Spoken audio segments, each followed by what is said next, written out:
Niet alles verliep even goed bij de brandbestrijding in het AZC in Middelburg. En wat is nou de populairste flitspaal in Zeeland? Maar er gebeurde meer deze week. Een overzicht. In de Tweede Kamer zijn er inmiddels al vragen over gesteld. En ook hulpverleners zijn er niet gerust op. Emergis wil de autismekliniek grotendeels sluiten en de zorg bij de patiënten thuis gaan geven. Dat zou beter zijn voor hen en efficiënter voor Emergis. Maar daar is niet iedereen van overtuigd. Dit is een doodvonnis voor veel cliënten. En dan heb ik het nog steeds maar even over mezelf, helaas. Zo voelt het. Ik zie het heel somber in, ja. Annerie van Gorsel is 30 jaar en verblijft sinds augustus in de kliniek autisme van Emergis in Kloetingen. Ze heeft jaren thuis hulp gehad. Het ging toen slechter en slechter met haar. En nu zeker met het autisme-diagnose was ook niet... Er was geen expertise op autisme. Dus ook dat konden we ze me niet bieden. Dus ja, de wanhoop was heel groot. Nu heeft ze even rust gevonden. Geen zorgen om het huishouden, iemand in de buurt om mee te praten als het niet gaat. En daarom is ze ook zo tegen de plannen van Emergis om de kliniek voor een groot deel te sluiten. Haar problemen en die van haar medecliënten zijn te complex om thuis op te lossen. Ze zeggen vanuit Emergis, beter worden doe je maar thuis. Alleen, dat doe je niet zomaar thuis. Want dan moet je met ambulante zorg, waar ik al jaren mee te maken heb gehad, wat niet heeft geholpen, moet je het thuis zien te redden. Moet je daar beter worden. Maar ik werd er niet beter van. Bij mij werd het slechter. En ik kwam in een kliniek terecht. Dus het is... Voor mij klopt het niet. Niet alleen Kamerleden, maar ook raadsleden vragen zich af of het afbouwen van de kliniek van 16 naar 5 bedden niet te rigoureus is. Ook hulpverleners maken zich zorgen of er nog voldoende specialistische zorg overblijft in de kliniek als het echt niet meer gaat. Ik ben bang van niet. Emergis geeft ook aan van op het moment dat het nodig is een opname altijd nog mogelijk. Maar met de verplaatsing van kliniekzorg naar ambulante zorg verlies je ook expertise onder het personeel. Want de mensen die in de kliniek werkten, die zijn natuurlijk door en door bekend met de doelgroep en de problematiek. En komen ze dan thuis te zitten en met begeleiding thuis, dan gaan die medewerkers ook elders werken. Dus verlies je ook die kennis voor het moment dat het echt nodig is. Dus ik ben bang dat op het moment dat er afgeschaald wordt naar 5 bedden, dat er niet alleen een veel zwaardere last belasting is voor de zorg, maar ook voor de medewerkers, want die zijn er niet meer. En volgens zorgverslaggever Marieke Kerklaan moeten de zorgen wel in perspectief worden geplaatst. Er zijn 10.000 Zeeuwen die via Emergis hulp thuis krijgen en zorg thuis krijgen. En een groot gedeelte van die Zeeuwen vindt dat fijn, vindt dat prettig en komt er uiteindelijk weer bovenop het, om het zo maar even te zeggen. Maar het gaat hier om een hele kleine, complexe groep die het dus thuis al heeft geprobeerd en bij wie het dus niet werkt. Ja, en dan is het natuurlijk heel erg lastig om die vraag te beantwoorden. Hou je dan inderdaad met 5 bedden voldoende over om die groep mensen die het dus thuis niet redt, om op te vangen in de kliniek? Nou, in maart valt hierover het besluit. Goes betaalde de afgelopen 10 jaar het vaakst voor de uitvaart van een eenzame dode.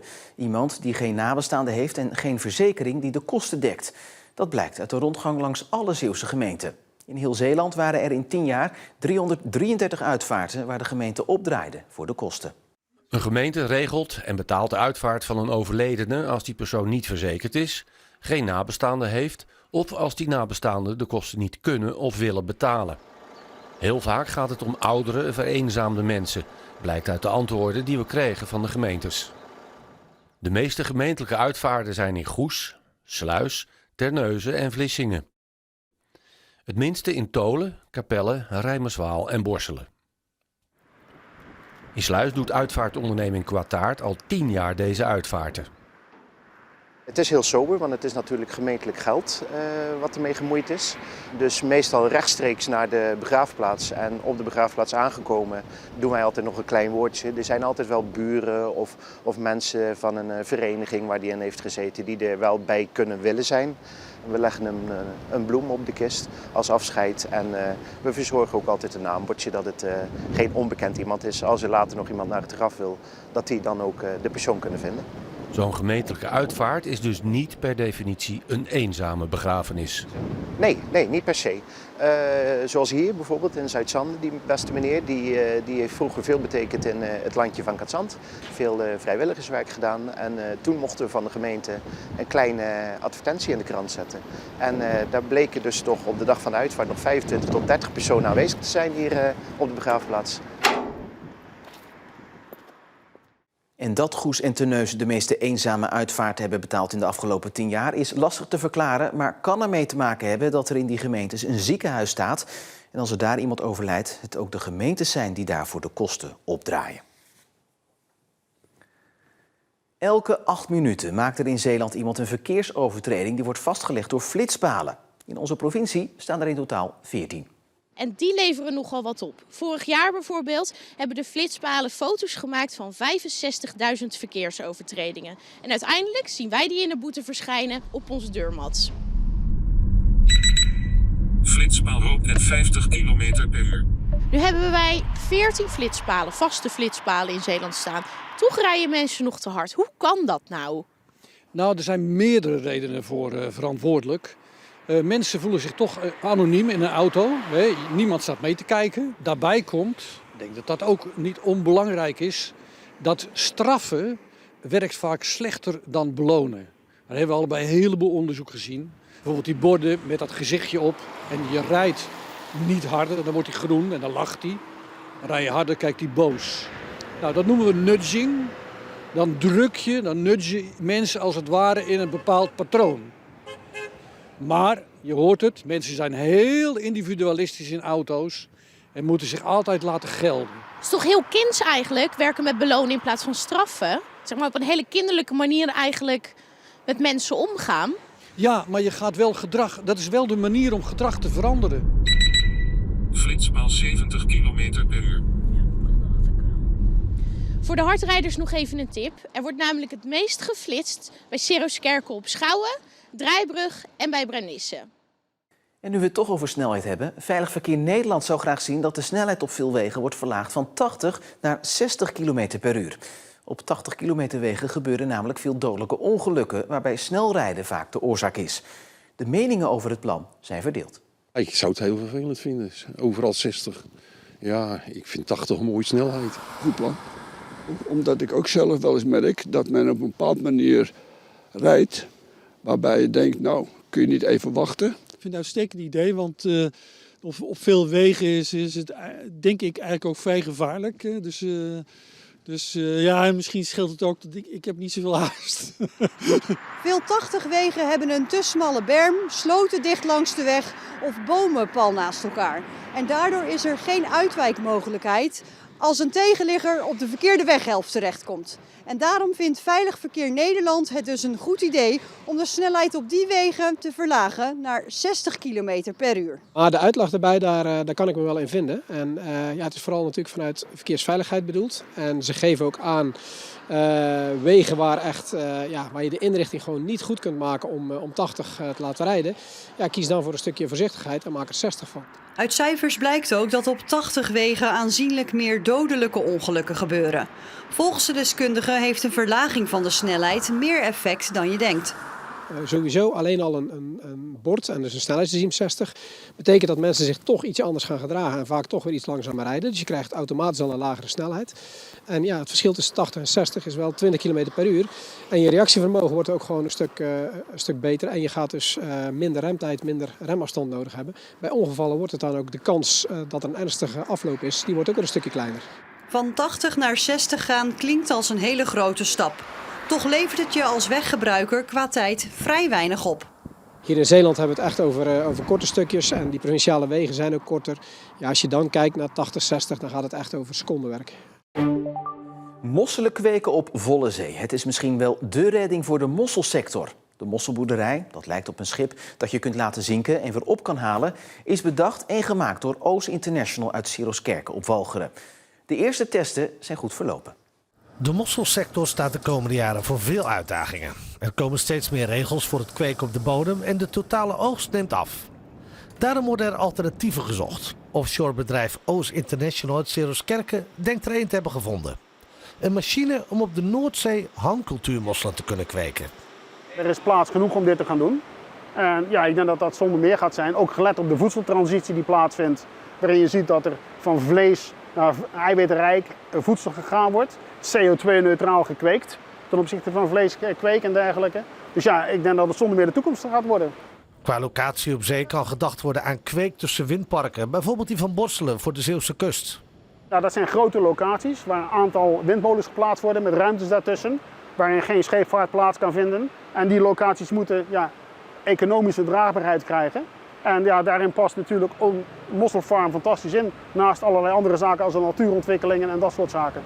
Het klinkt interessant, een submersible mussel farm. Maar hoe werkt dat eigenlijk? Wat je daarvoor moet stellen, we hebben daar een platform liggen. Wat semi-submersible is. Dat betekent dat we dat kunnen afzinken en weer op kunnen lichten. Ja, daaraan worden lijnen bevestigd. Aan weerskanten komen er ongeveer een aantal lijnen, tientallen lijnen te zitten. Waaraan de mosseltouwen komen te hangen. Die worden verankerd op het eind. En daarin gaan de mosselen groeien.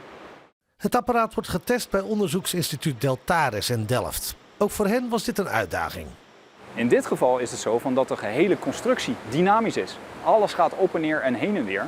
En het was een enorme uitdaging om ervoor te zorgen dat de bewegingen die we hier zien daadwerkelijk zijn wat ze ook in werkelijkheid zullen zijn. Het is niet de bedoeling dat Oost zelf mossels gaat kweken. Dat laten ze over aan de mosselboeren. Die kunnen lijnen bij ons huren, die kunnen een platform huren. Afhankelijk van hoe groot ze dat willen aanpakken. Maar die kunnen dat gaan doen. En dat is in feite weer hetzelfde wat ze nu doen, alleen op open zee. En wanneer de resultaten van de test in het laboratorium positief blijven, volgt er nog een test bij Windpark Borselen 3. En als ook die positief uitpakt, is de planning om in 2025 te starten met de bouw van een eerste mosselboerderij op de Noordzee. Geen omgewaaide bomen, rondvliegende dakpannen of een NK tegenwindfietsen. Het is namelijk een rustig stormseizoen in Zeeland. Sterker nog, sinds de start van de metingen van het KNMI was het alleen in 1995 ook zo rustig.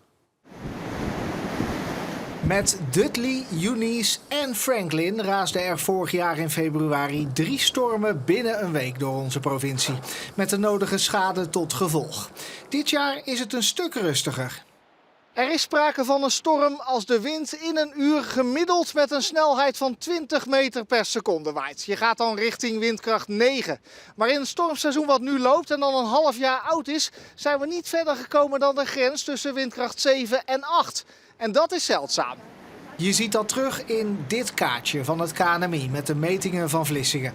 Alleen in 1995 was het hoogste uurgemiddelde ook zo laag als nu. Een reden is daar niet voor. Zo af en toe krijg je een jaar waarin er geen storm of zware windstoten zijn. En ik denk dat dit gewoon één zo'n jaar is. Ja, storm is natuurlijk een gevolg van luchtdrukverschillen. Die waren vorig jaar heel groot met al die stormen, die zware stormen ook. En de luchtdrukverschillen zijn er altijd wel op de oceaan en ook in onze buurt. Maar die lagen op een andere plek eigenlijk. Op de oceaan en ook verder naar het zuiden. En de maanden met de meeste kans op storm liggen inmiddels achter ons. Eind oktober tot midden, eind februari. Dat is het echte stormseizoen. Stormen krijgen in Nederland sinds 2019 ook een naam. Het KNMI bedenkt die ieder jaar opnieuw samen met de weerinstituten in Engeland en Ierland. De eerste storm van dit seizoen zou genoemd worden naar microbioloog Anthony van Leeuwenhoek. Maar of het eerbetoon Storm Anthony er ook echt komt, is dus maar zeer de vraag. En deelnemers aan het NK tegenwindfietsen die de conditie nog niet helemaal op peil hebben, train gerust nog even door. Groei voor de VVD, behoud voor het CDA en een klein verlies voor PvdA GroenLinks in Zeeland. In aanloop naar de Provinciale Statenverkiezingen van 15 maart... onderzochten Eén Vandaag en onderzoeksbureau Ipsos wat de zetelverdeling in Zeeland kan worden. Bij de Provinciale Statenverkiezingen in 2019 was Forum voor Democratie nog dé grote winnaar in Zeeland. CDA was toen de grootste partij. Samen met onderzoeksbureau Ipsos vroegen we wat inwoners zouden stemmen als er nu verkiezingen zijn. En opvallend is dat landelijke coalitiepartijen het niet slecht doen. Het CDA verliest anders dan in andere provincies geen zetels. En de VVD wint er in onze peiling 3. Komt daarmee gelijk met het CDA. FVD levert bijna alle in 2019 behaalde zetels weer in. En houdt er maar 1 over. Nieuwkomer BBB komt de Provinciale Staten binnen met 3 zetels. PvdA en GroenLinks gaan na de verkiezingen 1 fractie vormen. En zij komen nu samen uit op 5 zetels. Ongeveer evenveel als ze apart haalden bij de verkiezingen in 2019. De VVD en het CDA zouden volgens deze peiling dus de grootste partijen in Provinciale Staten worden. Maar er zijn ook partijen die een daling zien in het zetelaantal. Zo zou 50PLUS en de PvdA GroenLinks zetels verliezen. Maar die partijen maken zich vooralsnog geen zorgen. Nou, dat de trend naar beneden is, dat verrast ons natuurlijk niks. Maar dat het zo ver naar beneden gaat als in die trend aangegeven wordt, nou, daar geloof ik niet eens echt in. Ik bedoel, er is nogal wat gebeurd in die partij bij mij. En dat is uiteraard allemaal vooral landelijk. En hier in Zeeland speelt dat in die zin helemaal niet. Maar kunt u de laatste 2 weken nog iets doen om het tijd te keren? Weinig. Maar u wil samen toch wel groeien?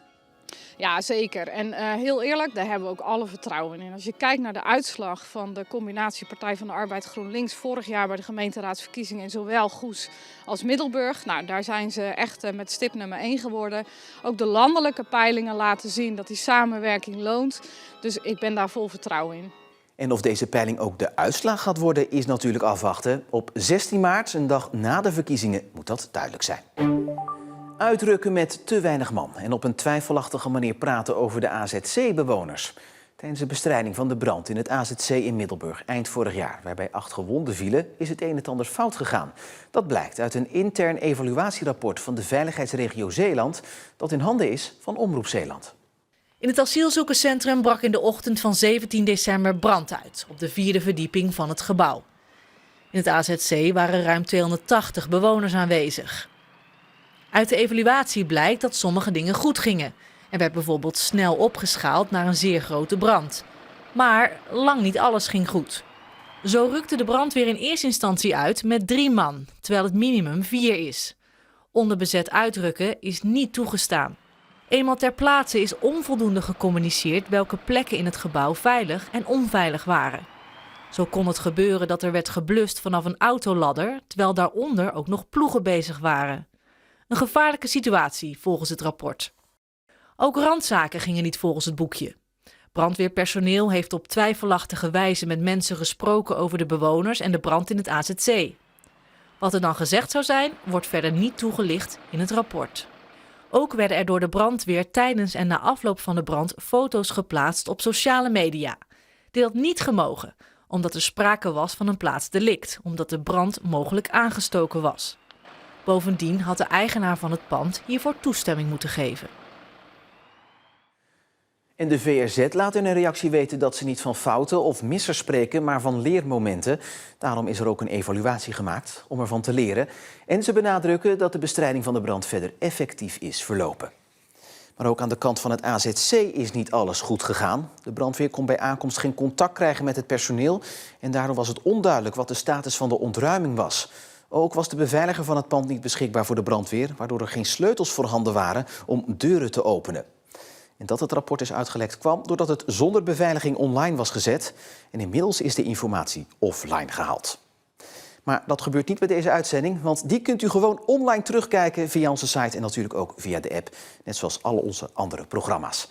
Voor nu nog een hele fijne avond en graag tot morgen.